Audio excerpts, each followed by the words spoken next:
Well, I'm just giving the squid to a chicken because she wants some squid, apparently. Ew. What?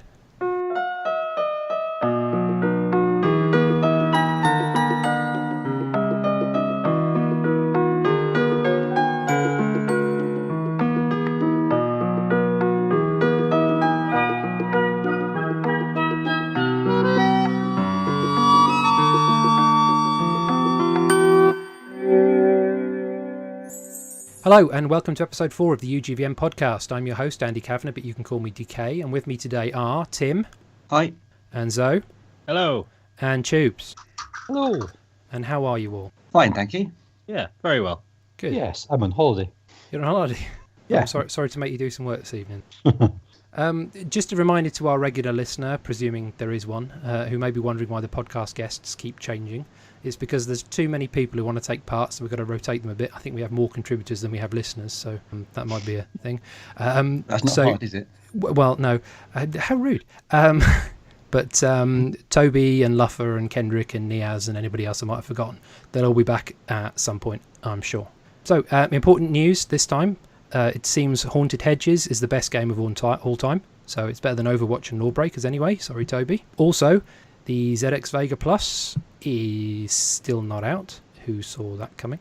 And in other less important game news, shall we talk about loot crates? Everybody loves a good loot crate. Yeah, so we've mentioned them briefly before, but recently EA, temporarily at least, suspended Battlefront 2 loot crates, and now they're being investigated by the Belgian Gaming Commission, and that's gaming as in gambling, not gaming as in video gaming. There have been similar investigations in the UK and the US, and they decided that games using loot crates don't constitute gambling because players do get some kind of reward when they acquire the boxes. But in Hawaii, I mean, in the UK, they've decided that they don't, that they're not gambling yet, and I think it's quite an important distinction because the reason that they are not gambling is because the authorities think that you don't get real money from the end of it. Yes. But the problem is that increasingly you can start to sell the stuff that you win for real money. Yes. And FIFA Ultimate Team, FUT, I've never used it. I know that Zoe has, but they've been kind of skirting around this issue for a long, long time because you have been able to sell the coins and so on eBay, not within the terms of the game, but you have been able to. And I think that at some point it's going to come back, and there's going to be a bit more regulatory pressure on it, shall we say? There is. Well, I mean, that presumably you got that from the Games Industry Biz report that came out today. Some of that mentioned that. I got it from one of my friends actually, but I think the same sort of source. Yeah. The reason I ask is because the report on Games Industry Biz it reported that the British Gambling Commission's director, a man by the name of Tim Miller, says they're concerned with the line between video gaming and gambling being blurred, but they seem to suggest that loot crates aren't quite in the gambling territory yet by their definition, but they're keen to offer their assistance if regulation becomes necessary. So I think it's not our problem yet, mate, but you may want to look at how we do things. I think it's quite important that people are getting involved at this stage, because the last thing you want is for games companies to get so far down the road that it does become gambling, and then you end up having problems where this is starting to get included in games that are aimed at children. Yeah. Well, it's already a form of a lot of the in-app purchases in mobile games. I mean, a lot of them are essentially loot crates, aren't they? So, I mean, some of them obviously is for in-game currency, but other ones are random packs of things that give you stuff. So there's a close resemblance there. So if it ends up becoming regulated, there's a lot of things this is going to affect, and it's not just EA games. There was a discussion I've seen hosted, well, it was a news conference really, by a senator in Hawaii who kind of was going there and introducing the whole corruption of the youth thing. He did actually pull a blinder by stating clearly that it's a trap, which given the kind of Star Wars background is quite good. But it does kind of raise this slightly sinister spectre of government involvement in video game licensing. Is that something we really want? I mean, up until now, we've been kind of lucky. We've had ESRB, being generally self-regulating and keeping everyone honest that way. But if you're getting to the point where you have government involvement in what can and can't be in a video game, that's kind of a bit too close to state censorship, really, I think. But I think the thing is that there's a difference between content censorship and mechanic censorship. And it's almost because games are becoming a bit more like real life. Yeah. I don't agree with content censorship, and I think the way that the BBFC and PEGI and so on have gone is the right way to go. They're not censoring anything; they are categorizing it. Yeah. There have been very, very few cases of games being banned or refused certification. Interestingly, nowadays, actually, being refused certification wouldn't necessarily be too much of a problem, because that's all about preventing you from selling it, but not giving it away for free. I think that we do have to be kind of careful to not blur the lines between this content and the mechanics regulation, because there are a lot of things in real life that are regulated. Yeah. They're not banned; they're just regulated to make sure that consumers aren't being ripped off. I think ultimately they're going to have a very hard time proving it's gambling, because I don't think it is. Because things that are squarely targeted of children have been using these exact same mechanics for decades, if not centuries. Pokemon cards, football stickers, and Kinder eggs, and everything else, toy capsule machines, all working fundamentally exactly the same way. You are buying a randomized thing. It may or may not be the thing you want, and if you want the other thing, then you have to buy again. And the point is, of course, that you can actually sell the things that you get in the Pokemon card pack for real money. That is true. I think FIFA Ultimate Team kind of almost has an exemption there, because the people who are selling the coins are doing so outside the terms of service. So EA can't really be held responsible. They have banned people for doing it, but the cards that you get that you don't want, you can trade them and sell them on their marketplace, not for real money, but you can then still sell them for more things, for more coins, which you can then use to buy more packs in much the same way as like football stickers are. So I don't really see how the whole loot box mechanic is necessarily a form of gambling if none of these other kind of real life examples are, and they've been getting away with it for decades. I think it's just because it's so much. I think it's because when you start seeing so-called microtransactions at 80 quid, and it's on such a bigger level that it's starting to raise a few eyebrows. But I don't know. It's just it doesn't seem like a new practice. It just seems like a slightly new way of doing an old thing that's caught on. And has got out of control. Yeah, I think that's right. But I think it's just that all it's going to take is for a little tip over to potentially having something which gives you nothing, or gives you something which you can't trade in or sell in or anything like that. And once that happens, then it's much closer to gambling. Yeah. And I think it's at the point now where certainly that's the way some people see it already. Certainly people who aren't into games or anything like that. But it's possible that might happen, and they want to get in now with the concerns before it becomes an issue. So yeah. I mean, the Gamble Aware have already said that although they don't really agree that at the moment it's quite gambling, they're looking at it very closely, and the British Gambling Commission as well. Obviously, they're looking at it. So I think would just have to wait and see if anything comes of it. I wonder if there would be as much fuss about it had it been Bethesda or Valve rather than EA. That's an interesting question. I mean, if you look at Valve, for example, TF2 has had in-game purchases for years. Now they are all purely cosmetic, but you can get something in a TF2 crate and immediately sell it for actual money, similar to the kind of Kinder Egg thing. No, that's true. It's not pay to win, but there is definitely, the kind of inverted commas gambling overtones there as well. Now, I think EA have not done themselves any favor because they have annoyed a lot of people because it is so clearly pay to win. And I'm wondering if that's maybe a big part of where all the noise is coming from.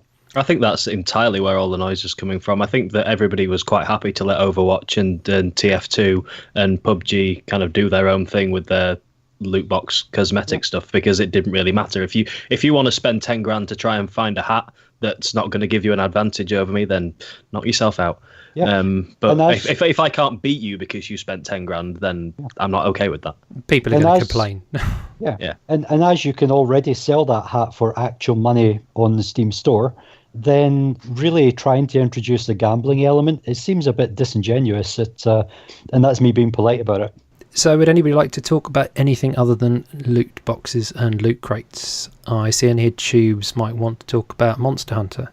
Yeah. I had Capcom eventually kind of broke their silence earlier in the week regarding Monster Hunter Online.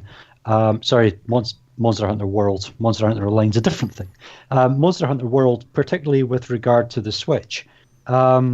And I've actually got a short bit here I can quickly read out. Capcom said, unfortunately, we can't really say at this point, this is with regards to Monster Hunter World appearing on Switch, there's no room to say we're porting our current software to Nintendo hardware. Comes down to what we've already said. We want to deliver the perfectly adapted game for the hardware we have in mind. This was our design concept and our mission from the very beginning. And then they go on a little bit more. But and now follows a little tiny bit of pure speculation on my part. Being a huge Monster Hunter fan for years, what I saw introduced in Monster Hunter 4 was almost like a forking of the franchise, whereby they introduced new aerial styles, vertical climbing, that kind of thing. And the bottom line of the whole, evolution of the system was it made it a lot more accessible to new players, and removed a lot of the grind. And I suspect what's happening here is that Monster Hunter World, which is obviously PS4, Xbox One, PC, is being produced as a kind of more, arcade mode Monster Hunter, something that will appeal more to the masses. Yeah, I think we mentioned in the last episode, or possibly the episode before, but it's not so much it's a dumbed down version of it, but it's catered more to Western tastes than the normal series. Yeah, very very much so. And with Double X being around on the Japanese shop, Kiss. Mm-hmm. That's based largely on Kiss from the 3DS, which was itself a bit dumbed down. Yeah. But from what Capcom are saying there in that little snippet, I get the impression that the kind of traditional style Monster Hunter is probably going to continue on Nintendo handhelds with a different take of it on the other platform. This is a good thing, in my opinion, because it brings in more fans. But hopefully we'll see a less dumbed down version in the future on the Switch. I think it will depend on how each version takes off. Yeah. Because a lot of the Western fans of Monster Hunter, I think would take more to the Japanese style of Monster Hunter. But obviously this new Monster Hunter World is aimed perhaps at those people who aren't already fans of Monster Hunter. Now, if it doesn't take off with those, Capcom will surely realise that they need to go back the way they came. Yeah. But then if it massively takes off, then I'm not sure there's that much hope for the Switch one. Yeah, well, the thing is, I mean, while there is clearly a Western fan base, if you look at Japan and China, you've had Monster Hunter Online, which is an MMO version, which is the traditional model of the game. It's been running for years, and they've never even thought about bringing to the West because there just isn't the subscriber base. So it could well be that they move the franchise as a whole to a Western model, or they just separate it out completely. But either way, it's kind of interesting developments. Yeah. And where would Monster Hunter Stories fit into this? That's for kids. Is it? Yeah. It's. I've only played the demo, but it's not really the same type of game at all. Okay. It's a bit more. I don't know. It's a bit more like Pokemon, really. There's less fighting, and it's more action role playing game than kind of all the grinding and chopping monster parts off and things like that. And it's much more cartoony graphic style and everything as well. So I think it's definitely aimed at kids.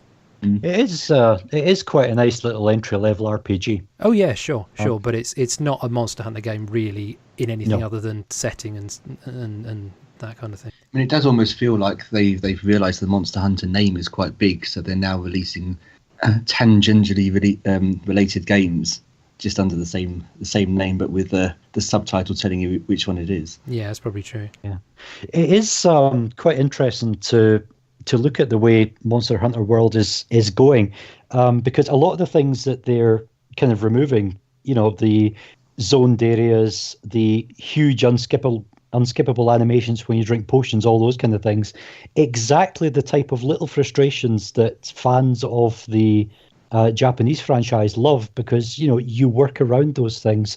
Those are all the things that are being taken out to make it much more fast-paced. So I think they could actually be onto a bit of a winner, certainly in the West with it. And I mean, who doesn't like stabbing giant monsters in the face? And something else which has come out, something which has come out recently then, is Animal Crossing, only not the Animal Crossing that perhaps maybe we were all hoping for. Quite possibly the biggest disappointment of the year so far. Really? Yep. I don't know if you've had a chance to actually manage to get logged in. I know for the first couple of days, then it was very difficult to actually get connected. I have absolutely no intention of even downloading it, to be honest. I've had no issues since Friday night, Saturday morning, but the first day and a half, I was having a lot of difficulty. Mm. Yeah, the second I saw a timer appearing over someone's head, it's just Clash of Clans. It's every mobile game ever. And I mean, the thing is that of course, Animal Crossing was possibly the first game that really did that in real life. In that, if you went and picked all your pears from your tree, then you had to wait until the next day for them to regrow. In fact, it wasn't one day; it was 3 days. They've actually sped up the timers significantly. Exactly. I mean, effectively, they grow within 3 hours now. But the thing is, on the DS or on the GameCube, you didn't have a counter above the tree. You had a clock on the wall. And your GameCube also didn't, send you nagging alerts every 3 hours to tell you to do something either. And I do find that quite intrusive and annoying, which I know I can turn it off, but I'm lazy. To be honest, with the DS one, I don't think it would have needed me to send. It needed to send me notifications every 3 hours, because I think I was on every 3 hours anyway. But I mean, I'm disappointed because it's not an Animal Crossing game in the traditional sense, and to be honest, I'm not sure what I was expecting, because if it had been a traditional Animal Crossing game, then I'm sure that me and many other people would have been disappointed by the fact that it was just the same thing as we'd played 4 times before. But because they've set it kind of on this campsite, and there's a kind of a limited number of things that you can buy, and I'm going basically by a couple of hours, because after that I really couldn't be bothered anymore. But it just doesn't feel like there's enough there to keep me involved. And I mean, Andy, I know that I think you probably played the 3DS one and the DS one more than me, several times more than me. But I was in the kind of hundreds of hours. So it's 3DS version. I think I've racked up 900 hours. I can't imagine getting anywhere near that. I'm struggling to see how you'd manage to get kind of 30 hours worth of playtime out of this. Yeah.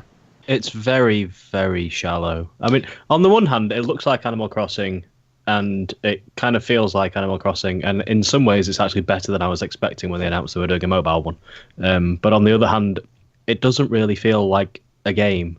So there's no museum, there's like, it's split into 5 different regions. So there's the one where you catch bugs, of which there are only about 6 different kinds of bugs. There's 2 where you can go fishing. Of each one has like 4 different kinds of fish in it. And that whole idea of like the building up the collection is just gone. There's no fossils, and it really is just a case of you turn it on. There's 1 visiting animal in each different area. They rotate every 6 hours. And then you go to them, and then they say, I want this, and then you go catch it or pick it, or if you've already got it, and then you give it to them. You repeat 3 times for each animal, and then you wait until they leave and a bunch of new ones come back. See, that's just a part-time job, really, isn't it? I mean, yeah, exactly. And you're lacking the randomness, and having to remember things. And in Animal Crossing, the fact that that the year changed over the year, the fish that you could catch and the bugs you could catch changed. And I don't see any of that happening here. I may be wrong. It may be that in 3 months' time, then suddenly everything's going to change. The important thing is, are you able to write an offensive letter to one of the other animals and send them a pear or something in the post, and then months later receive a letter back from them thanking you very much, despite the fact you are horrible to them and wish them dead? Even better, are you able to write a letter which then your animal visits somebody else's town and shows them? Well, yeah. Any of this possible? I don't think so. Well, what's the point? Sorry, I just had a technical issue, so if you're asking me a question, ask me again. Can you write offensive letters and get things in return?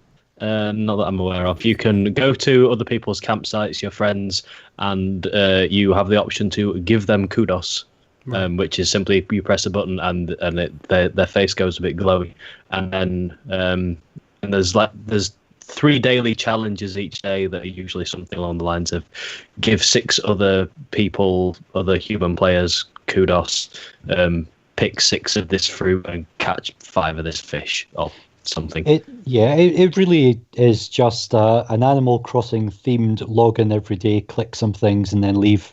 There's none of the sitting on the bench watching the sunset or, just randomly wandering around looking for things, picking weeds. It just seems to have lost the magic a bit. Yeah, and nothing seems to really be on like a timer or a calendar schedule. I mean, maybe there'll be something on Christmas Day, but there's no bar to go and watch KK Slider play. You can spend 250 leaf tickets, which is their premium currency, on buying a stool that you can put in your campsite, and then every time you come to your campsite, KK Slider sitting there playing his guitar. Well, that's something. Yep. But hey, at least it's not a loot crate. You don't get a random character. No. Well, that's something. Okay, has anybody got any other news before we move on? Well, the only other thing that I thought was worth mentioning was that for the first time, we've seen quite a lot of reductions on VR equipment over the last couple of weeks. Now, partially this is because PlayStation VR version 2 is ready to come out, and they've probably got quite a lot of stock in the channel. But to be honest, given that version 2 is pretty much the same as version 1, just with an added switch on the HDMI cable, the fact that you're kind of saving £100 at the moment, in fact more than that, because it's gone from £329 down to £249, but you get the Move controllers and the camera thrown in, I think. And a game as well. And the game, yes. I know they were giving away the Skyrim VR or something else. I think you had an option. Yeah, and Skyrim VR itself is costing kind of £50 by itself. And seems to be reviewing quite well as well. I was surprised. I was watching somebody live stream it, and of course you can't see all the VR stuff when people are live streaming it, but it did look pretty good, actually. And I don't really have, I've said before, I don't really have much interest in VR, but when it came down to it, was 250 quid for Skyrim VR and a VR headset and all the bits and pieces, I was thinking, but I resisted. I was good. So I got PSVR on launch day last year, and have played it quite a lot. And the thing is that I find it works best with the shorter experiences. And games like, that's lucky because that's most of them. Keep Talking. Oh yeah, absolutely. Games like Keep Talking or Everyone Explodes. I can never remember the exact name of it. It's either Keep Talking. Keep Talking and Nobody Explodes. That's it. That works really well because you don't spend too much time with the headset on before you then move it to the next person. And games like Connix, which is a tower defense game, the levels are quite short. It allows you to play a couple of levels, then stop for a bit. Firstly, I've never played Skyrim, but I know what sort of game it is. Mm-hmm. And I can't imagine sitting there for 6 hours with the headset on. I bought the Oculus Rift primarily for Elite Dangerous on PC. And the experience is absolutely extraordinary. I have many times sat for 6 hours, but Elite Dangerous is a kind of special case because you're very much grounded in the game because you're sitting in a cockpit, you're using a flight stick and a throttle, which maps to the flight stick and throttles that your character is holding. You can look down, see your body. So the whole thing feels very, very grounded. As a result, there's no motion sickness, there's no kind of disorientation, and it just works really solidly. The few games I have tried that use the kind of Skyrim type mechanic where you teleport about rather than walking. Skyrim, you do walk. It appears you do walk. from the stream. You don't. Choose. Yeah, Well, you can choose to teleport, or you can choose to walk. Oh right. The walking will be a chunder fest. I have yet to discover anything. I mean, I tried Minecraft even, and even just walking in Minecraft, the disconnect between what your body's doing and what your eyes are seeing is just really extreme, really uncomfortable. And I mean, I've got a good few hundred hours in, so I'm used to it by now. I've been very lucky. I've not experienced any motion sickness at all with PSVR, apart from the very first time I played the Robot Rescue game, which is a platformer, and you are effectively floating in the air as a camera following following your character. Now, I played that the first time standing up, and as soon as the camera moved the first time, I felt a little bit dizzy. But that's it. I've felt nothing else since, which I feel. You felt nothing else since. You're dead inside. Dead inside. Yeah, it does seem to be very much down to the individual, I think. Yeah, I've never had a problem, and I've used all three of them. I've got a Vibe here, and I've never had any issue with it. Even the only thing I find disorienting, it's primarily exclusive to the Vive really, because it's got the room scale stuff, is when I'm kind of running around the room, turning around, and then when I take the headset off and I'm facing a completely different direction to what I expect it to be. The only issue I've had is hitting the ceiling when I was playing Hollow Ball, which is a squash game. I had a bit of an odd one. There's a remake of I don't know if you remember Descent. Yeah. It was kind of 6 Degrees of Freedom shooter spaceshipy thing. Yeah. On the surface of it, you would think it would be exactly the same as Elite Dangerous in that you're sitting in a cockpit, but you have no body. So you look down and you see your chair, basically. Your in-game chair, not your real chair. And I could only manage about 20 seconds of that, and I was turning green. So, yeah, it must be an individual thing. That's interesting. In Drive Club, you don't have a body. I'm fine in Drive Club, bizarrely. Maybe you just don't look down at the seat enough. Yeah, maybe I'm just weird. This is what he does. He just looks at the seat as soon as he sits down in whatever game he's playing. Check out the seat. I got a fright the first time I was in Elite Dangerous because I didn't realise I'd chosen a female avatar. Play. I'm going to pick somebody to go first. Tim. Okay. I've not been playing anything particularly recent. Well, to an extent I have. The main things actually I've been playing recently are Uncharted 2 on the PlayStation 4, so the remastered version. Never played it before. I'm getting near the end. It's a bit boring because the same mechanics are happening again and again. It just feels like it's gone on a bit too long. Did you play the first game? I did play the first game. In fact, I played the first game just before I played this one. Right. So that's probably why it feels like it's going on a bit too long. Yeah. I may have a break before I play the third. I've also been playing Lego City Undercover on the Switch. I played it on the Wii U for a bit and got about halfway through. Unfortunately, because of life getting in the way, I didn't really get to play enough of it. I've nearly finished it on the Switch, I think. I've now unlocked all of the disguises, apart from the Rex Fury one at the end. Mm-hmm. So getting close to the end. Again, it just feels like it's going on a bit too much, which is quite surprising to me, because on the Wii U, it felt like it was moving very quickly. But on the Switch, it seems to just be dragging a bit. And then the other kind of game I just want to mention quickly is a game called Two Dots. Now, I presume, Andy, you've not played this because you never play anything on a mobile phone. Well, I won't say anything because spoilers, but yeah, go on. John and Zoe, have you ever played Two Dots? I've not. Okay. Two Dots is basically a puzzle game where you have to join two dots of the same colour together. You get presented with a grid. It's not a match 3 game. It's a sort of a join the dots type Puyo game. Except they're not falling from the top of the screen. I've now finished level 1000, which gives you some indication about how much I played this. That's not the best score on my friends list. In fact, I think I'm 4th on my friends list. Someone is on level 1320. I think that's right. But it's a game I'd recommend to people because it's it's just nicely done. There are very unobtrusive in-app purchases, but it is free. I haven't bought anything and haven't paid nothing for it, and have played it for probably getting on 500 hours. So I'd recommend that. 500 hours. 500 hours, yeah. Yikes. I mean, that's a sort of a guess, because unfortunately there's nothing that records my time. But it's a lot. But the main thing I wanted to talk about was Rocket League, because Rocket League, I got it free on the PlayStation 4, and it is probably my most played game from the current generation, just because I find it so much fun.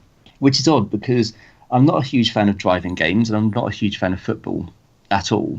But put together, and the fact that it's a short game and the matchmaking works so well in terms of putting you in a game where you've kind of got a good chance of winning or losing each time.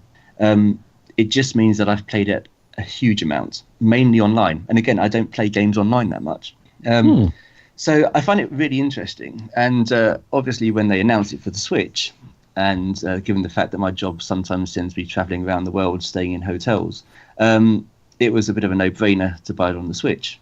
And now that Animal Crossing Mobile has come out, it's no longer the most disappointing game of the year. But I was disappointed with the Switch version. How come? And it's a bit odd. Firstly, the resolution is much lower. Now, I don't mind too much about that. I recognise why that is. It does mean that on a few of the arenas that you play on, it becomes a little bit difficult to see the ball when it's the opposite end of the arena. Now, the good news, of course, is that if the ball is the opposite end of the arena, then you don't need to know exactly where it is, because you're not going to hit it within the next second. But it does make it a little bit more difficult to see. The main problem is that the controls just don't feel right. And that I initially thought that might be because I was playing it with Joy-Cons. I played it for 3 hours on a flight to and from Dublin on the day it was released. And it plays like Rocket League. It's a really, really good approximation of Rocket League, but it's just not quite right. And unfortunately, what I've now found is, because I've played the Switch version quite a lot on my daily commute and while I was away, going back to the PlayStation 4 version, I'm hopeless at it.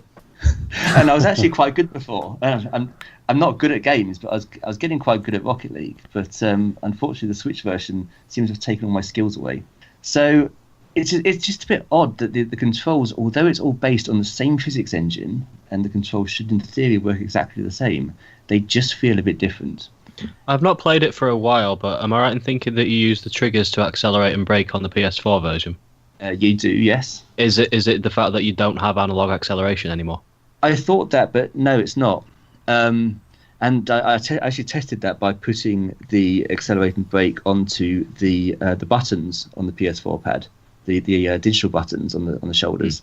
And no, it almost feels, and I don't know if it's the case, but it almost feels like there's a very, very slight lag on the Switch controls, which is odd, because you certainly don't feel that with any other game. It's not that the game is kind of struggling to keep up, rather than No. I mean, and the thing is that they've dialed the resolution back a lot. You get no frame rate drops. Yeah. It is a really well done port for the given the platform it's running on. I've no doubt that the Switch could actually do a bit more with it if they really, really pushed it. But I think the reason they haven't is because it has to run with parity of the other platforms that you can exactly, because play, it can be cross-play with the Xbox and the PC version. Yeah, not the PlayStation version. I have seen the kind of input lag thing mentioned on a few other forums. Eurogamer, I think, mentioned it. This does sound like the kind of thing that could be fixed in a patch. It has to be said. Well, I hope so, because at the moment I'm not good at either of them. So let's hope they do fix it. So Rocket League. That's my main game at the moment. Very good. You've kind of put me off buying it now. No, please don't. It is a fantastic game, and you really should play it. And of course, if you've not played it on the PlayStation 4 that much, then you're not going to have the same controls being different issue. Yeah, I've played it a bit on the PS4, but not very much at all. I think it was my very first month I got with PS Plus, I think. Certainly since I got my PS4 anyway. Yeah. Okay. Let's move on to Choobs then. What have you been playing? Well, my Switch has been getting a lot of love lately.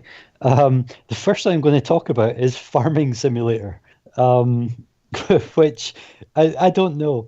I mean, it is exactly what it sounds like. It's a simulation of very, very long days of very dull, repetitive, hard work. And yet I seem to have racked up about 30 hours of gameplay on it somehow. You say and gameplay. How much have you earned for those 30 hours of work?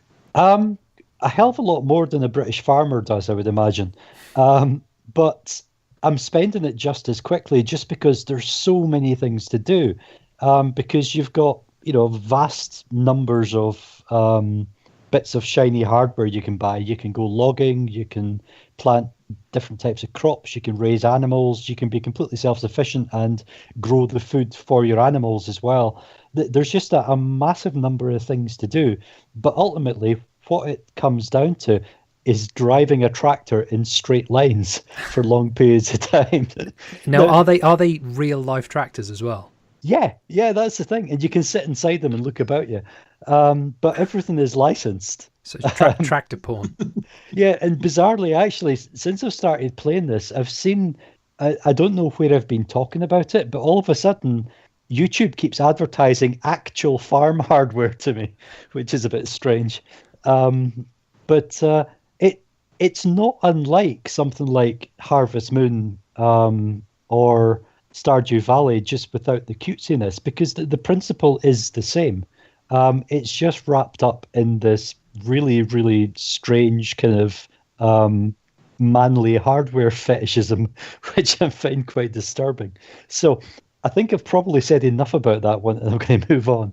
Unless you have any questions? No, my only question is, have you seen the trailer that somebody made on YouTube for Farming Simulator on PC a few years ago, the dubstep trailer? I have not. Because if you haven't, it's probably the best thing on YouTube. I think you should probably go and look at that then. Yeah, you should. But if it comes up in the sale, definitely worth it. Just for the why factor. Second thing I've been spending a lot of time with is something that I didn't think I'd be doing again, and that's Skyrim on the Switch. I played a lot of Skyrim PC when it first came out, and never actually got around to the DLC. So the kind of the type of work I have, I do get an hour's lunch every day where I deliberately go and hide somewhere away from computers and desks and so on, and so the Switch is a kind of godsend for that. So just being able to kind of launch into something long and deep like Skyrim is a kind of perfect matchup. And I have to say, it's outstanding. It's really good. It's pretty. It's somewhere in between the original Xbox 360 release and the remaster that's just come out. It's closer to the remaster. Absolutely solid frame rates. Still got all the same hilarious bugs. Flying horses and all kinds of weird things. Which is why we play Bethesda games. Exactly so. But it is, it feels kind of like the definitive experience. And for one simple reason, all those great big long books you pick up? Yeah. You can lie in your bed at night and read your books on your Switch. And, so you're getting access to all this lore that if you're sitting at a PC, you're never going to read it. If you're slumped on the sofa, the TV's too far away, you're probably never going to read it if you have eyesight like me. So it really does kind of draw you in. It's a great match for that console. And looking at things like Fallout, it gives me kind of hope that we're going to see more titles like that in the future. So basically, if anyone's looking for a Switch-based Kindle and flying horse simulator, then you recommend it. Exactly so. It's definitely one of the best on the platform, yeah. Yeah, it's And the loading times are actually quite snappy as well compared to the PC version, which is nice. Of course, you don't have the advantages of modding, so you'll have no giant Thomas the Tank Engine swooping down on you from the sky. But I'm sure we can all live without that. Sure. And the final thing I'm going to talk about is no surprise to anyone's Elite Dangerous. So tell us about Elite Dangerous. I've never heard of Elite Dangerous. You've never heard of Elite Dangerous? No. Well, basically, what you do is you fly your imaginary spaceship between imaginary stations, shipping imaginary goods to make imaginary money to buy larger imaginary spaceships while being shot down by imaginary pirates. Oh, you mean No Man's Sky? Yeah. No Man's Sky ripoff. Now, I've got well over 2,000 hours into this game because, I've got a reasonable enough imagination that I can deal with emergent gameplay. Because it has been mentioned that it's a mile wide and an inch deep. I think that's maybe being generous. It's maybe 3/4 of an inch deep. We have the new, much vaunted update out now where the Thargoids, big alien nasty things, have returned. And Frontier are drip feeding story progression at a glacial pace through the medium of community goals. And frankly, if I was to try and convince someone to buy the game on the basis of the current patch, I just wouldn't even bother trying. It's tedious in the extreme. But where the beauty of the thing is, and where the 2,000 hours is coming from, is the sandbox universe just making your own fun. For example, what I've largely been doing this week is I have become a degriefer. Like most games which have an online component, it's absolutely rife with griefing, particularly at the community goal areas where you've got lots of people in trading ships delivering large amounts of valuable produce to a station to fulfill the community goal. And of course, the entry point into the system is absolutely crawling with gankers, who they don't even want your cargo. They just want to stop you delivering it just for the lols. So what I have spent the last week doing is putting together a very small, very, very fast ship with the ability to pull griefers out of hyperspace and then run away from them. Because on the basis that while they're chasing me, they can't be interdicting traders. And the amount of kind of salt, rage, and fury this has been generating is quite remarkable. Because the one thing griefers don't like is being griefed. So that has largely been my week, is trolling trollers. And they really don't like it too much. No. So you're a vigilante now. I'm a vigilante. Yeah, I am Charles Bronson. But the game itself has reached an interesting point. Previously, the original title was released, followed by the first season pass, and just recently Frontier have announced that they're not doing a season pass going forward. There will be paid single updates, but this will be after the next year of content. Now, from what I can see, given the trickle feeding, they have maybe about 10 minutes worth of content that they're trickling out 1 second at a time. And the community is kind of falling apart a little around it.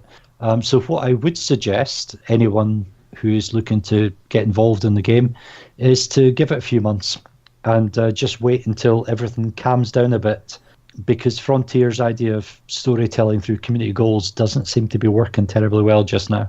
That's interesting. Yeah, Elite Dangerous is something that I was very interested in when it was first announced.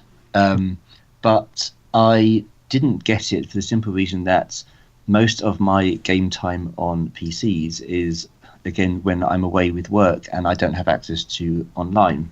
And it wasn't always online game when it started. Is it still? Yeah, very much. Even if you're playing in solo, you still have to be online, because the different game modes use the same universe. So. Yeah, and they update the trading prices, don't they? So so basically, it was no good for my playing time.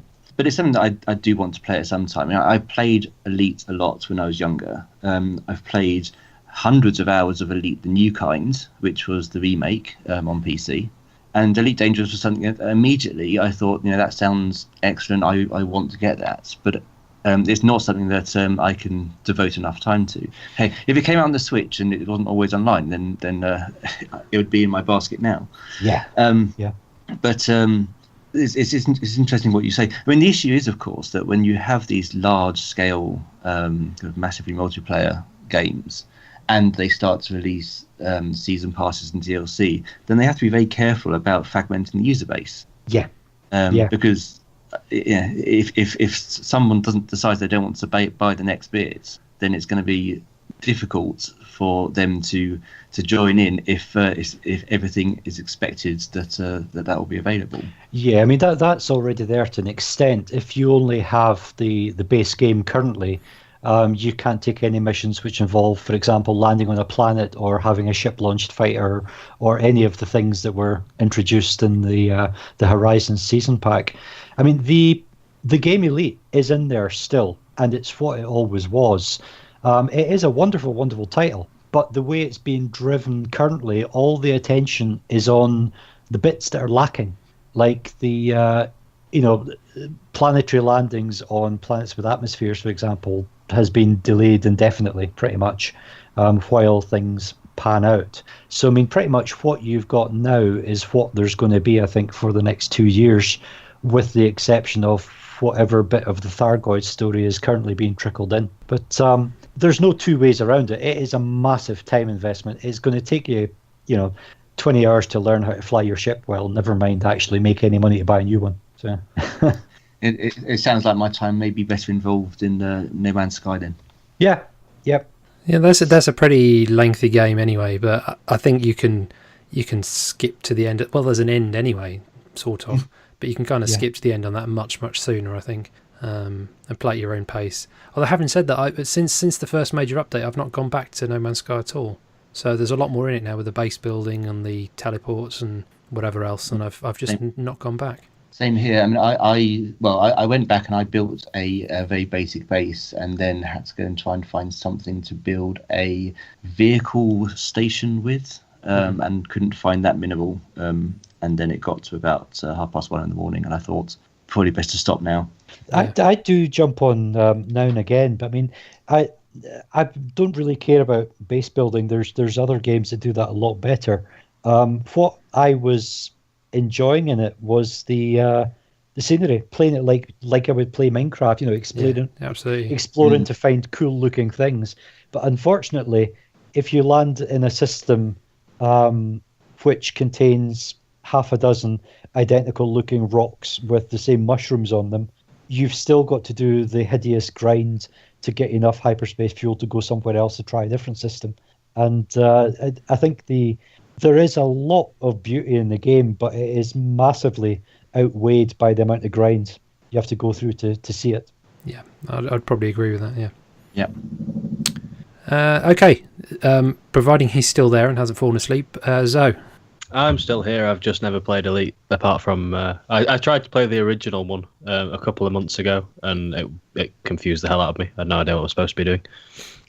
I'm too young to have played it on a BBC. You're too young to have played it on PlayStation 3. That's true. I'm 33 now. He needed his mum's permission. Yeah. What have I been playing? I've been playing quite a lot. Makes a nice change. Animal Crossing, we've touched on that. I won't go into any more detail. Persona 5, I've done 2 further dungeons. There are too many dungeons, and they are way too long because I don't like them. I think the 4th one, which is the one I just did, it took like the thick end of 3 hours, and it's just battles, turn-based battles against things, and yeah, no fun. Yeah. I like the story once you get out. I finally finished Zelda, which is comfortable game of the year, which, given what a year it's been, is saying something. Mario Odyssey, Andy, you are completely wrong. It's magnificent. No, it is. No, I agree. It is. But it's not Mario 64, and there's too much to do in it, but not enough space and levels to do it in. Well, I mean, I haven't played it to death. I've only got about 300 moons, and then I took a bit of a break, which may be why I still think of it so very fondly, rather than trying to rinse it all in one go. Yeah, absolutely. For the first 300 moons, 500 moons, perhaps, it's a fantastic game. If you're going to go and mop up all the moons, Mario 64 was great to get every last star. This is not. Yeah. This is it's boring now. But the first hour is questionable. I'm not quite sure why the opening level was black and white, really dark, in a place with no ambience, no music, and it was all just a bit strange. Yeah. But once it opened up, and I maintain that the ending moon for the New Donk City section is the best 5 minutes of video gaming ever devised. Yeah, that was pretty good. And I will stand by that. I've only actually done the first couple of worlds because, like I mentioned, my primary Switch time is at lunchtime, and I'm playing handheld, and I don't have access to the motion controls, and I feel severely limited to what I can do without them. There's not that much that's limited, but there are a few moves that you can't do without them. Yeah, the homing thing, because I've never played it with the detached Joy-Con. I should probably give it a try because it does keep telling me to. I did probably about 80% with the Pro controller, and the other 20% with the Switch in handheld mode. It's about the same for me, yeah. But I've never tried it with the detached Joy-Con. But in playing it in handheld mode, I'm not even sure I'd be able to pull off doing the homing throw. You don't need the homing throw at all. I haven't used it once. Oh, I need it because my aim's terrible. The moves I'm thinking of, do you know the frog? There's a high jump you can do with the frog, which you have to actually shake the controller in order to do. So there's a moon in the Cap Kingdom, which is up high, which you can only get if you do the high jump. I couldn't do it at all. And then I found out that you have to use the motion controls to do it. And since that, I've found out there's 3 or 4 other places where you have to do. I think another one is with the frog as well, but something similar with other characters you take over, and you can't do them without motion controls. And even though you can do the motion control bit with the Pro controller, you obviously can't do that handheld, or you can, but you're flinging your Switch around, and it's not. I don't understand why that's even there. I think that's the bit that annoyed me. One of the worlds I was in, it was giving me a prompt to do a motion control to get the star that was directly above me. And I just couldn't because it was in handheld mode, and that did kind of annoy me a bit. But yeah, especially given there's 3 controller buttons that don't even do anything. No, well, one of them kind of replicates some of the motion controls. Like you can hammer Y. Do you know when you're climbing up something and it says shake it to climb faster? Oh, I didn't know that. I was just shaking my Switch. Yeah. If you hammer Y, you climb faster. You don't climb quite as fast as if you were shaking it, but you do climb fast enough. The thing is, I mean, Nintendo, come on, guys, you've got a 7-inch touchscreen. But not if you're on the television.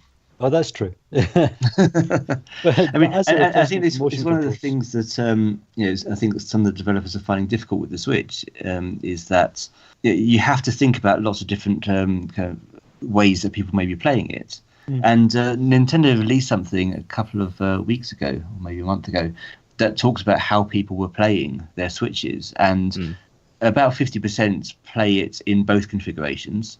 25% play it mostly handheld, and 25% play it mostly on the television. And as a result, developers do need to take account of that. And it's disappointing that Nintendo, in its either its biggest or its second biggest title of the year, hasn't done so. I mean, my Switch very rarely gets played on the television. And I haven't bought Mario Odyssey yet. I do like Mario games, I just don't like them as much as other people. And I will get around to playing it at some point, but it does put me off, this idea that at some point I'm going to have to sit on the train and detach one of the Joy-Cons, or both the Joy-Cons, because you can only play it if both are off, just to be able to play some of the to do some of the moves. Where it does work quite well is in Skyrim. I mean, I'm doing a stealth archer just now, and you're able to use in handheld mode just tipping the Switch to do some fine aiming, using the gyros, and that's perfect. That's and that's the same as Splatoon. And Zelda. Yeah, it's an excellent use of it. I just think the whole kind of detached controller flailing about thing harks back to the Wii and the Wii U a bit, and those were not Nintendo's finest hour. No, when I first, in fact, probably the first 20 hours in Zelda, when I was aiming the bow, I thought that it was shaking, kind of like how when you use a sniper rifle in Metal Gear Solid, it moves around as if to, like, say, have some immersion, you can't hold steady. And then I realized eventually it's actually because I can't hold it steady. You were just so excited. You drank less coffee. And then, I was just moving it around slightly, wondering why the cursor was going all over the place. But it did that even with the Pro controller as well, and I was just getting really confused. FIFA 18. I picked that up last week. On which format? On PS4. And I've played through quite a lot of it. I've played through the journey, which when they announced it before FIFA 17, I just kind of laughed at and thought this is the most ridiculous thing I've ever heard. And then I ended up quite enjoying last year's and enjoying this year's even more. It goes off in a few interesting directions. Explain what that mode is. So it's a kind of, last year it was about 9 hour. This year it's about 12 or 13 hour kind of story mode. So there's a fictitious character, Alex Hunter, who I believe is loosely modelled on Manchester United's Marcus Rashford, who is a kind of 17-year-old. Well, you pick him up at the start of FIFA 17 as a like 5 or 6-year-old for the kind of like 20-minute prologue, and then you are signing as an academy junior, aged about 17, for your first Premier League club, and then you play through the first season in FIFA 17, and there's press matches afterwards, and you have a Mass Effect style dialogue wheel that kind of dictates your personality type, how the manager reacts to you, how the players react to you, and like how other cutscenes play out. And it does sound absolutely absurd, but they've actually managed to pull it off remarkably well. It is very engaging, and you do actually care about how well you do, because you end up like not wanting to let everybody down. And this season, he's now an established up and coming star. You got the big European clubs after you, and you're playing through the second season. So lots of like lengthy cutscenes involving his agent, his mum, his best friend, and it's really well done, like far better than it has any right to be. So I played through that. I've played about 10 hours of Ultimate Team. I've not spent any money, so my team's not very good. It's an even numbered one, so that means it's good, because that's they tend to alternate between even years are good years and odd years are not good years. But still no FIFA Zombies mode. There's still no FIFA Zombies mode now. No, useless. We laugh at this idea of the journey kind of being kind of this involved, almost an RPG. But one of my favourite games from a few years ago was New Star Soccer on mobile. Before they brought in all the microtransactions and completely ruined the game by unbalancing it. It was a really good game where you controlled a single person and you took them through the leagues effectively, and you got bought out by other clubs if you decided that you wanted to. I didn't, and I took Exeter, I think, up to the Premiership and then won European Cups and so on.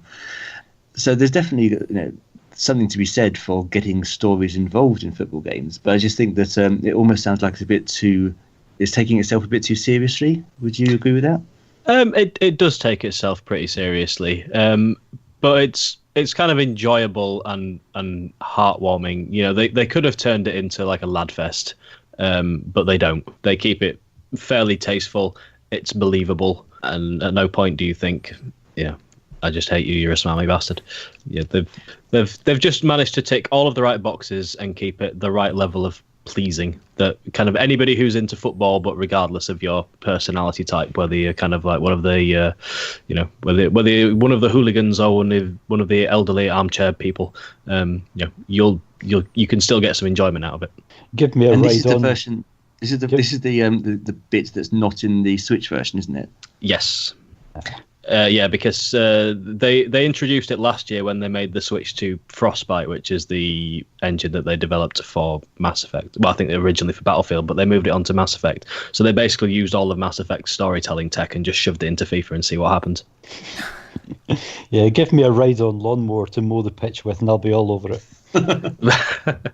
Yeah, that's some paid DLC, I think. Yeah. 80 quid. Don't do very well at playing the football. Yeah, you got to hope you get a lawnmower in your loot box. you might just end up with like a hoe or a sprinkler or something. I'm still trying to get my head around taking the engine from Mass Effect and sticking it in FIFA. That would be a really, really great game.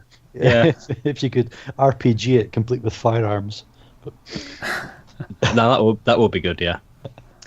Wolfenstein: The New Order. I'm a bit behind the times. I think I bought it about this time last year for $5 and never got around to playing it on PSN. And then everybody's talking about Wolfenstein 2, which makes me want to play Wolfenstein 2, so I feel obligated to play the first one first. So I've done the first 5 chapters of that. It's a lot darker than I was expecting. I mean, not tonally. It's kind of, it straddles very heavily between absurd and quite dark and taking itself very seriously.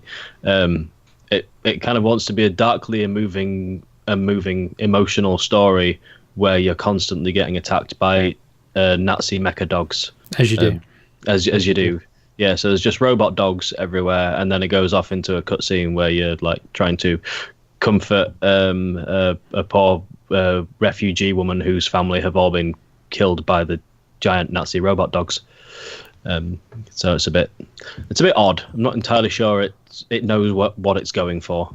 Is this the one that's got branching paths? You have like decisions you can make. Yeah, I've only had to make one so far, but yeah, there's like after about half an hour, there's kind of do you want to save person X or person Y, and then right. that person appears in every cutscene, and it's a bit Walking Dead-y.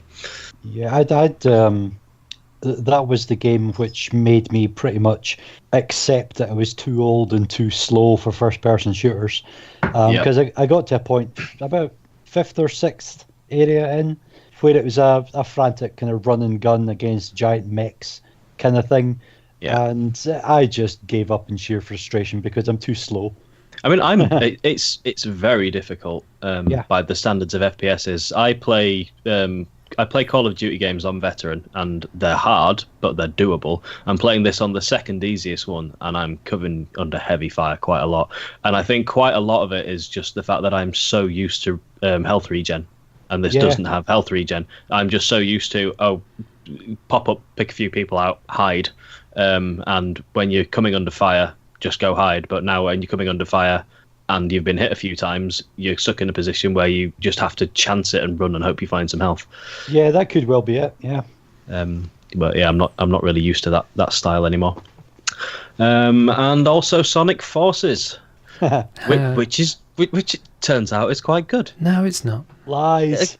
Against all possible belief. I mean, it's a big improvement from the EGX one, and I've no idea if that is because the EGX one was a really early demo, or if it's because they were showing the Switch version, which runs at half the frame rate and substantially lower resolution than the rest of them.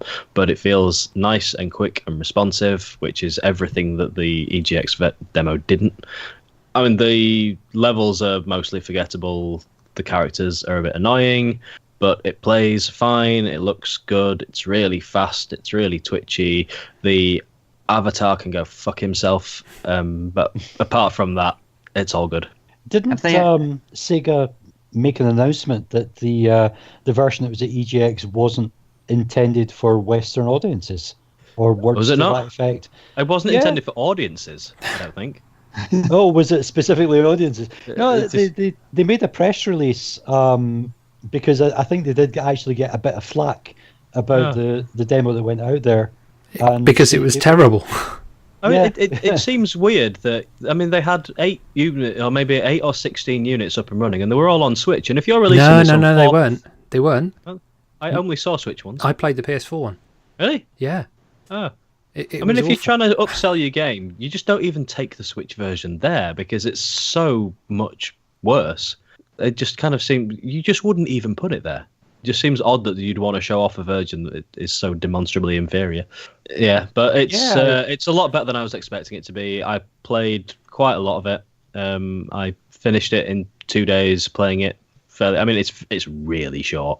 Took me 3.5 hours, but I kind of went back and started doing everything again to try and rack up medals and find gold stars and get S ranks. But no, I like it. I can see why people wouldn't really like it, but I can't understand why anybody who liked Generations would hate it, because it's basically just Generations but not as good, which is what I was hoping for.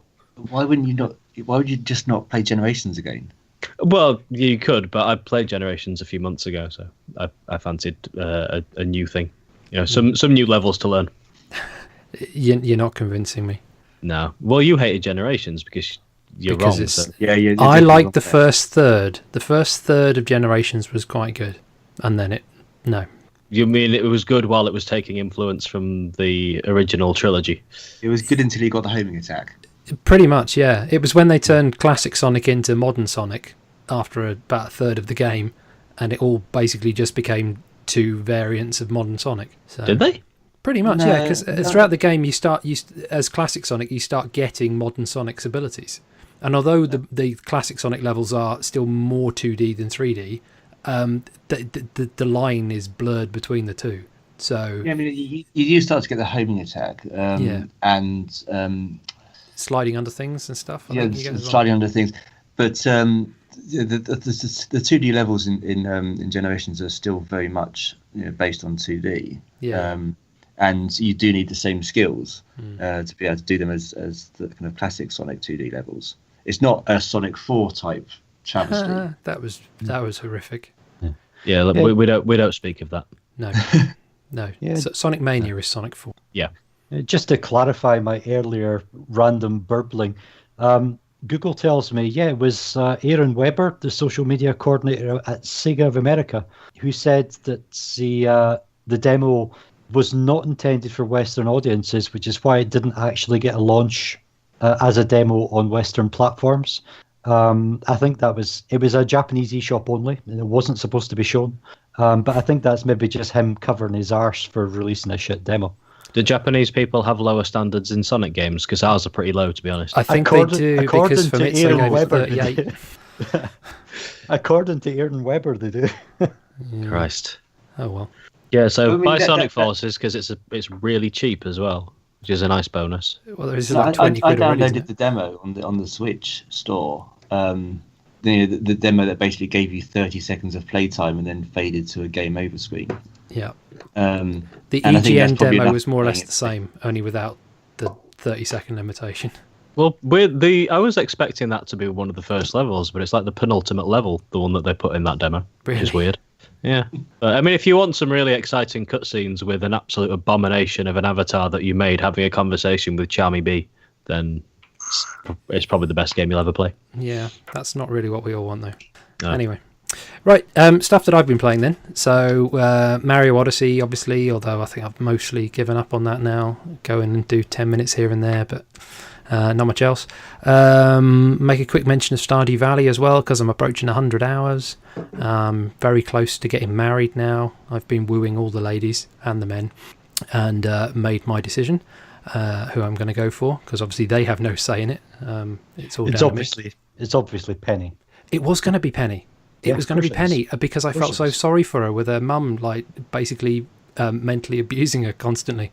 And but no, I went into Emily and Haley's house, and some weird stuff happened in there with Emily.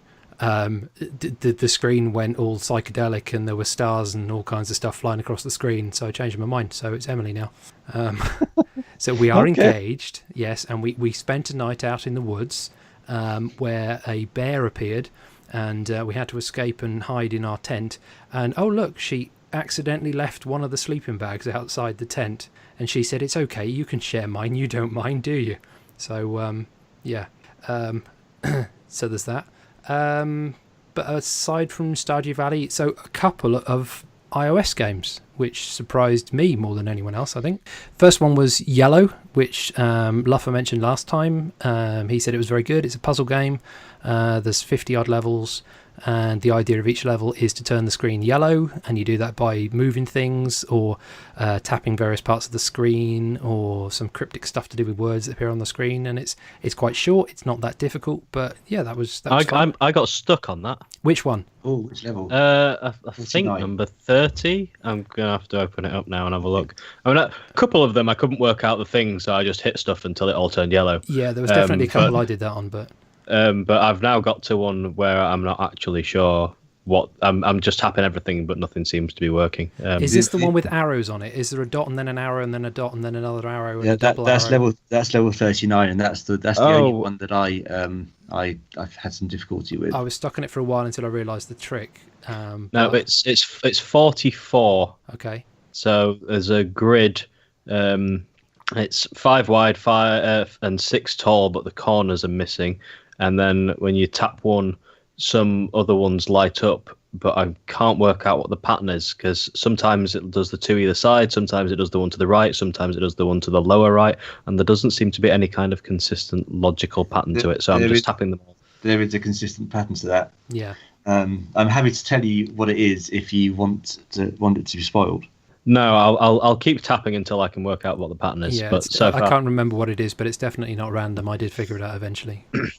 Yeah, that's the one that I've only I was stuck on it for about 5 minutes, and then I turned it off. But I've played about half an hour and got to that point, and it seemed quite nice. Yeah, and it's free, so that was good. Yeah. And what isn't free, and this is so out of character for me, is to not only play a mobile game, but to actually pay actual money for a mobile game as well. So I bought Million Onion Hotel, which I don't know why I'm following Onion Games on Twitter, but I have been for quite some time, and they mainly just post the words hum hum a lot and pictures of onions. Maybe that's why. Anyway, but a lot of people I know have been raving about it, mainly because it's totally bizarre and very Japanese. And as a fan of things that are totally bizarre and very Japanese, it appealed to me. And it's a very frantic tap the screen puzzle game. So you're given a grid of a 5x5 grid, and onions appear on the grid. And when you tap the onion, the square that it's in turns red. And if you get a row or a column or a diagonal of 5, then they all disappear. And then a time bonus appears on the screen, and you tap that, and then you carry on.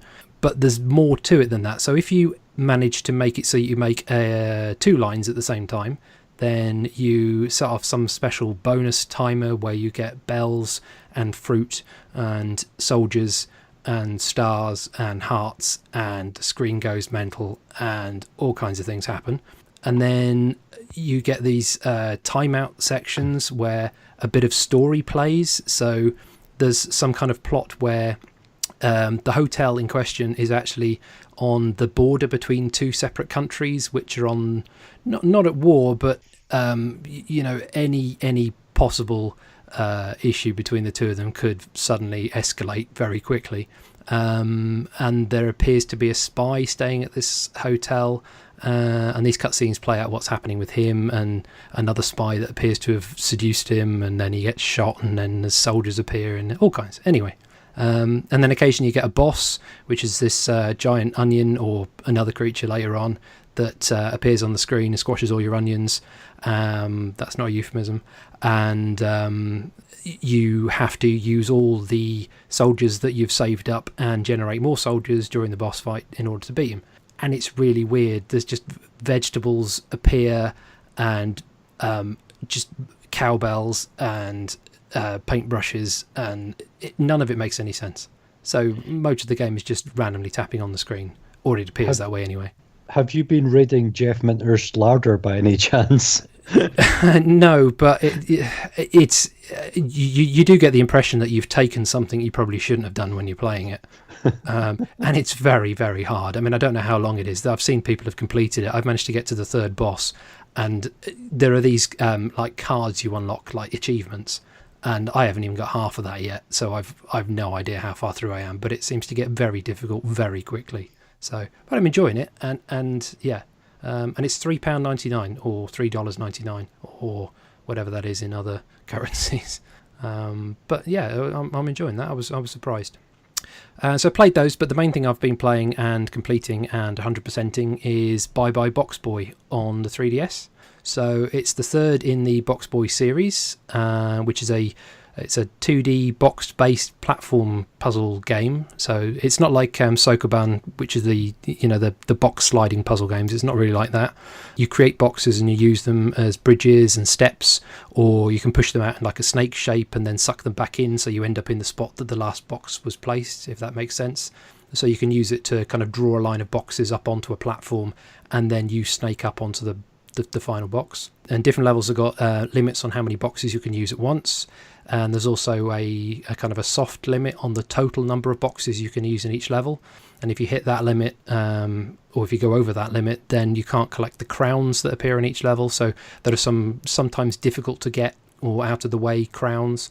If you collect all those, then you can 100% the game. On some levels, there are other gimmicks. So the boxes, instead of just generating the boxes can explode, or they kind of turn into rockets that you can stand on, or they act as teleporters, or things like that. On some of the other levels, you have to not only make it to the exit yourself, but guide like a little mini box there as well. So kind of a bit like the mini Mario series on the GBA and stuff, a bit like that. And you have to make sure that they avoid holes and spikes and lasers and stuff, or you have to get them to stand on switches to open doors and things. So yeah, it's good. I mean, it seems a lot easier than the previous two Box Boy games, which were obviously very similar, but I'm putting that down to, because I've played through those, I know the main tricks and the skills, so I can get through a lot of them just using prior knowledge, I think. And the new box types that are in there only changes that so much. The basics tend to remain the same. So yeah, it's pretty easy. But that said, there's a load of bonus levels after you finish the main part of the game, or certainly after you've 100%ed that up to that point in the game.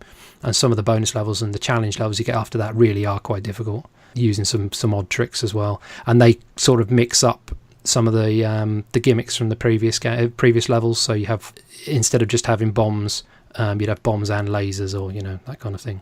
And then there are costumes that you can unlock. So most of them are cosmetic, but some of them do things like give you a higher jump, so you can jump 2 blocks high instead of 1, or they let you generate an extra box, so you can have 6 instead of 5, or whatever the limit is instead. So yeah, it's great. I mean, it looks so plain. It's all pretty much black and white, and everything is just big chunky boxes. But it's quite endearing playing it, and even the costumes that you add are quite simple costumes. But they've managed to make there's an awful lot of expression, despite the fact you simply are a square with a pair of eyes, which is quite good. So, but it's called Bye Bye Box Boy because supposedly it was the last in the series, and then there's rumours now that there's going to be a Switch follow-up. So I'm hoping there is, because that'll be quite good, and it's nice and cheap as well. It's only about £5 or £6 or something like that. I played some of the first game, and I did enjoy it. I don't know why I didn't finish it, probably because something else came along. But when I heard that there was a sequel and then another sequel, I was a bit surprised, because I didn't think that the game mechanics would really stretch out that much. Does it feel like it's a bit of a step too far?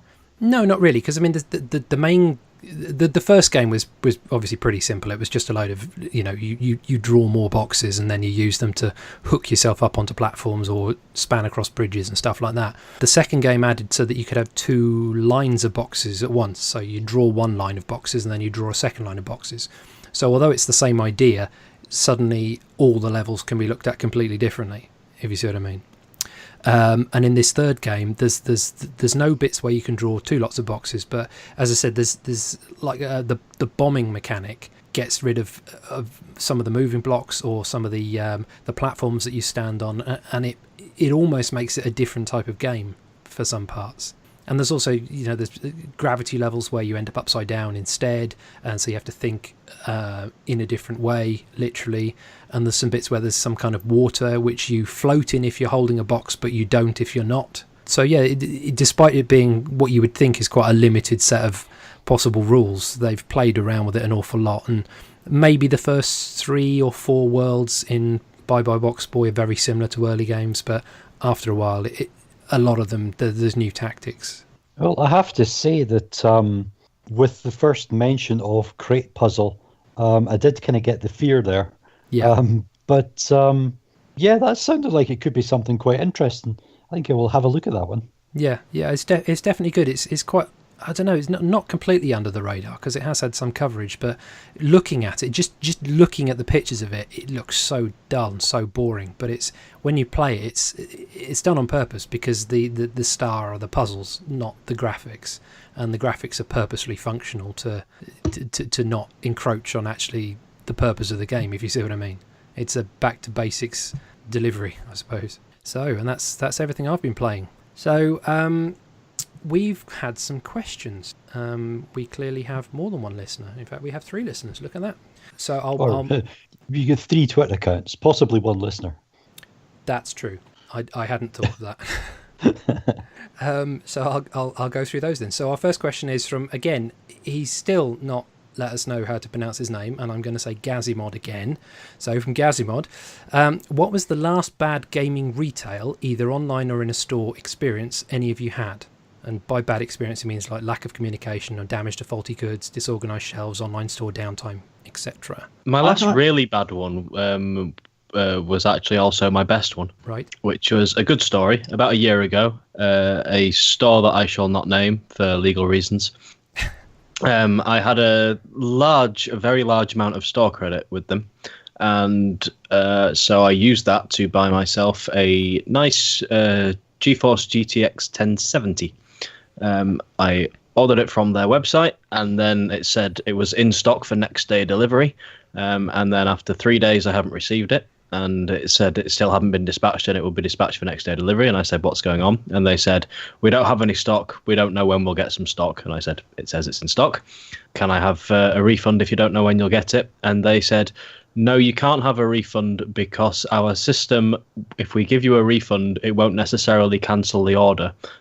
So you might still get it. And I said, but you don't know if you'll ever be getting any in stock. No. So you've got my 400 quid and you won't actually tell me if you're ever going to send me my thing. Yes. So I got that escalated. And then eventually, after about a week's worth of shouting at their management, they gave me a refund. And then 4 days later, I got an unexpected package with a GeForce GTX 1070 in, which I've had ever since, and I've never heard a word back from them. Oh, bargain. So I got a free £400 graphics card because of their hilarious incompetence. Oh, so that actually ended up turning out quite well. But apart from that, nothing really. Just Amazon continually giving games to delivery drivers who can't find my office. I had a particularly poor one with an online retailer that similarly I will not mention. But this was for the GTX 1080 Founders Edition when it came out. One of my sons was actually in tears at the announcement video for this card, simply because it was a state-of-the-art graphics card that was actually affordable in as much as it was less than $1,000. And the prices that were being bandied about was $500. And this is pre-Will of the People Sterling tanking, naturally. So a bit of back of the fag packet mathematics indicated that, yes, I could afford to buy not only a GTX 1080 for me, but one for Matthew as well, for the princely sum of about 420 quid each.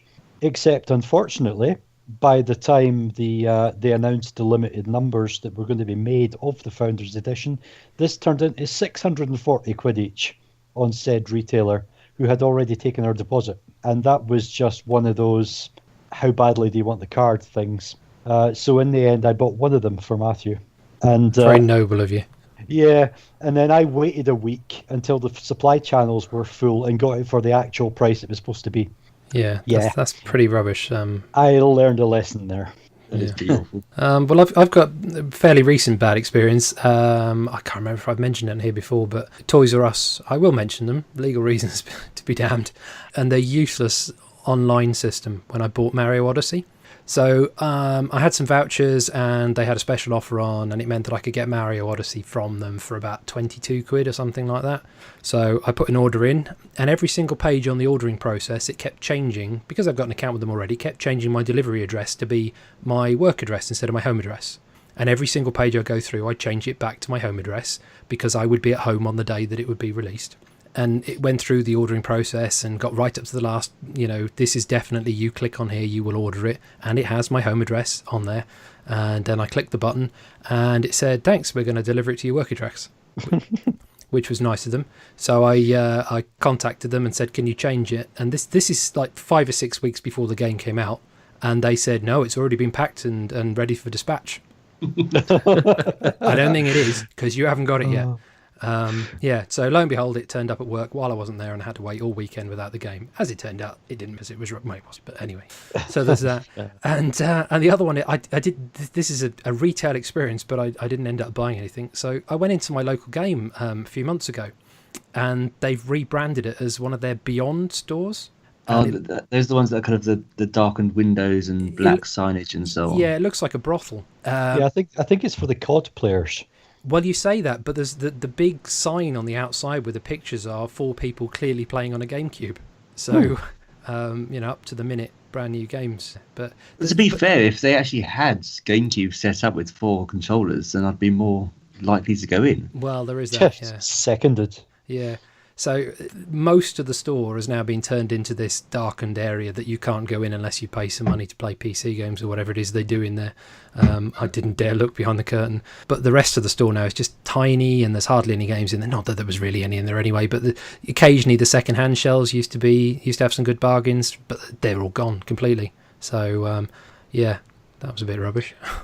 I did have an Xbox One X Scorpio edition pre-ordered with Amazon, which I cancelled last minute when I realised that spending £450 on a console I've already got to play on a TV that I don't actually have was probably stupid. Which, hearing about the fiasco that followed up when they attempted to send out all of their pre-orders with machines that they didn't actually have, is probably for the best.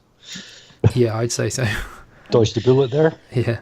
Yeah, I've been pretty lucky with buying stuff over the last few years. I think the last time I can remember anything badly going wrong was with the 3DS launch, which I got from Shop 2, and I got the 3DS and I got 2 games, but 2 other games didn't turn up, and they told me I had to wait 14 days to make sure they didn't turn up before they'd give me a refund or send out another version, which did they is not turn up? ideal. They didn't know, so I had to wait 14 days, and then they sent me another 2, which they sent kind of next day courier, admittedly, but still. But I think the one retail experience that I've always found quite unbelievable is when I bought a copy of Call of Duty 2 for the 360, because I had some friends coming over for a games night, and I'd heard that it's something you could play in co-op, so I bought that, and we put it in, loaded it up, and found everything was in Portuguese. Okay. Which was a bit odd. We looked through the menus, and actually, it turns out it was actually a Portuguese disc. We'll just learn Portuguese. Well, we thought about that, but it seemed a bit overkill just for one games night. We still played the game a bit, but it was just a bit difficult because the tutorial was trying to tell us how to do stuff, and we couldn't be bothered.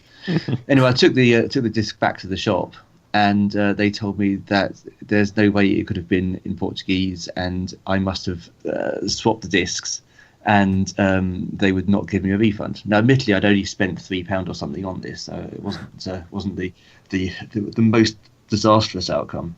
But you can just imagine it being a really, really niche thing to do, to have a disc in Portuguese that you need to get rid of, and you wait until finally one of the local shops gets this game in second hand in English, just so you can go and buy the English version, put the Portuguese disc in the box, and then take it back and try and get £3 back.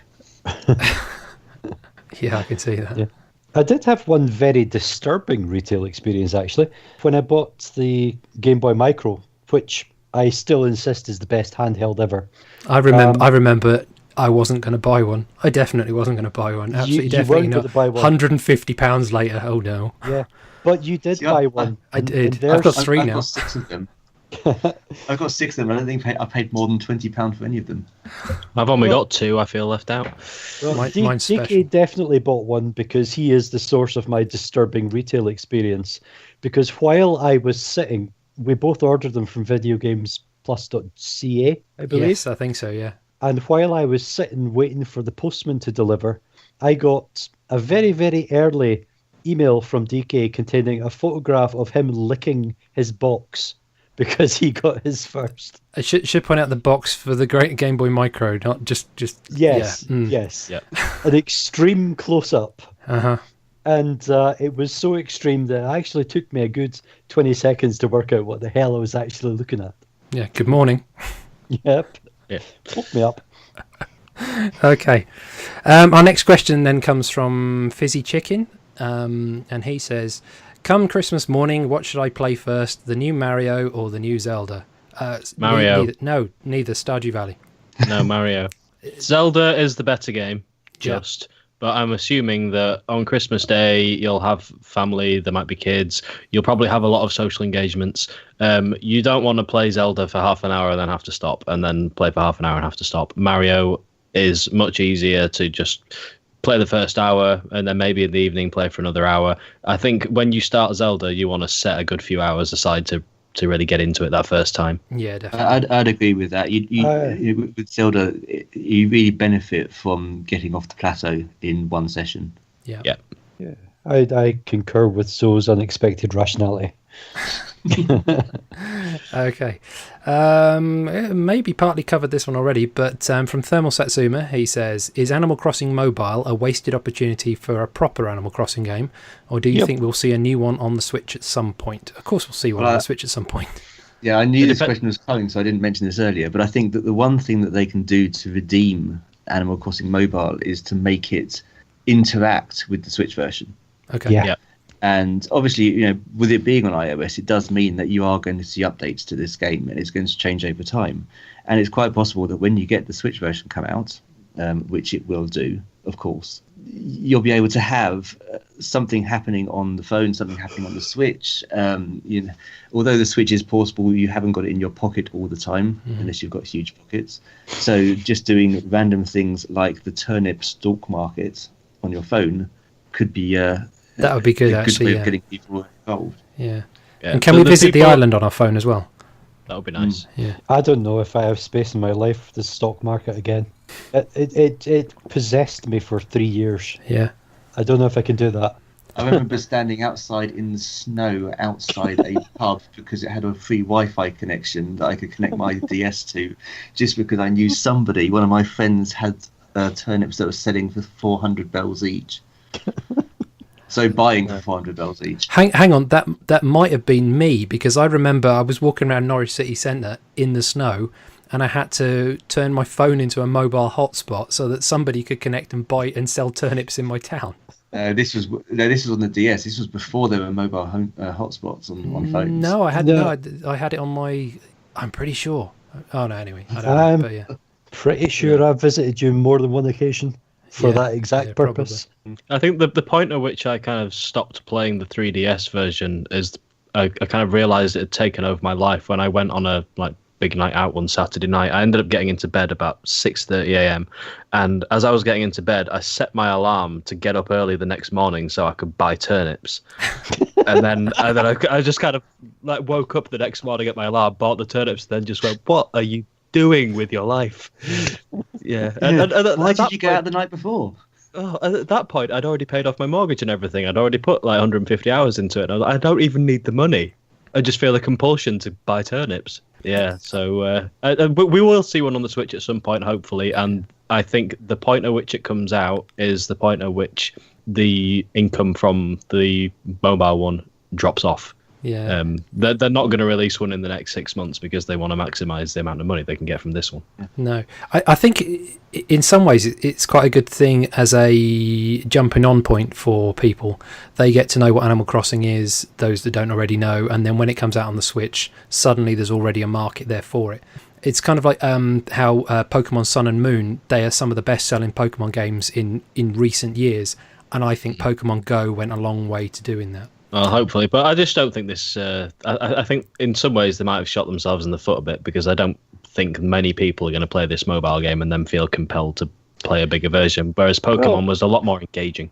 Yeah. Well, you say that, but devil's advocate here a little bit. We're looking at this from the perspective of people who have played every Animal Crossing game it's ever been and love them to death. But this is an entirely new market they're drawn in here. This is people who normally play, Clash of Clans or Farmville or something. That's And true. it's a nice bridge between the two.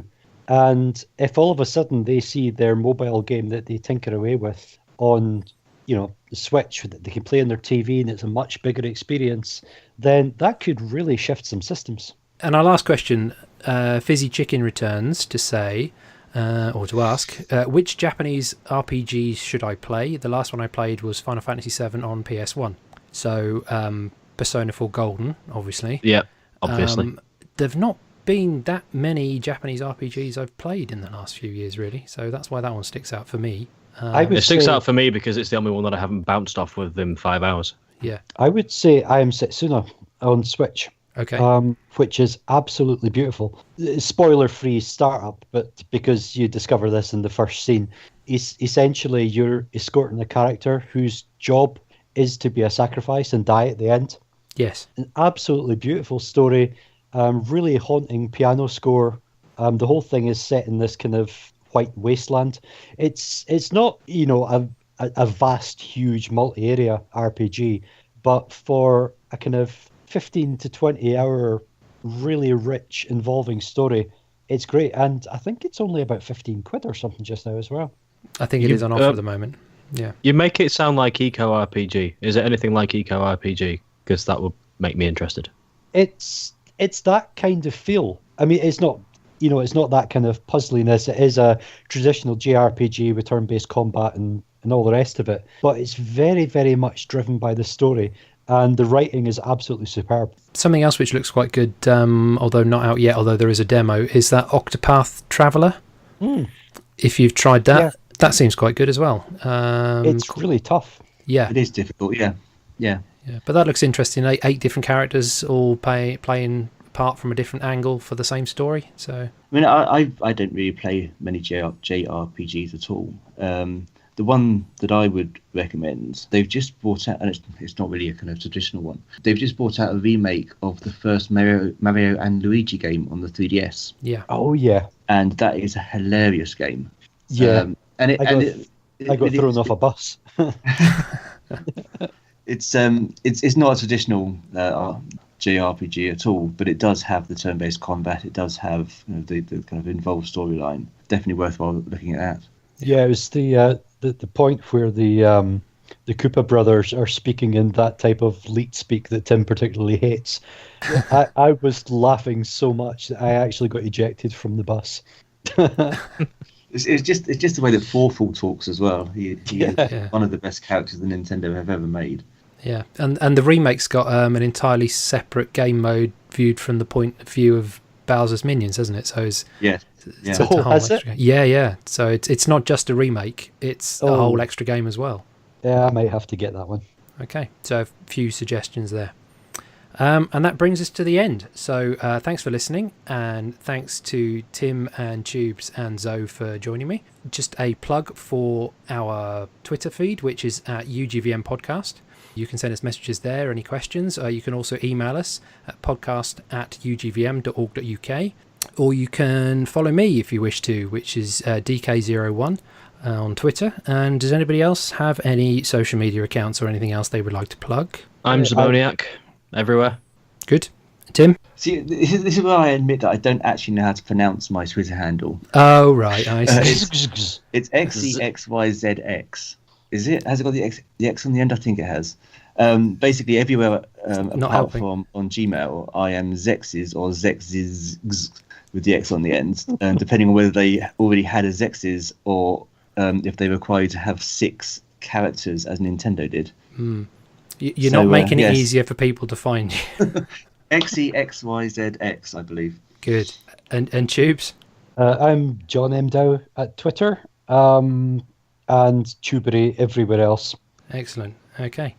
We also have, we mentioned this last time, but we also have a Steam curator page now, thanks to Toby. So there was a link last time. I'll try and provide a link again, but you can find it on Steam if you go into store and then curators, find more curators and search for UGVM. And that's it. So thanks for listening, and join us again next time. Thank you. Bye. Bye.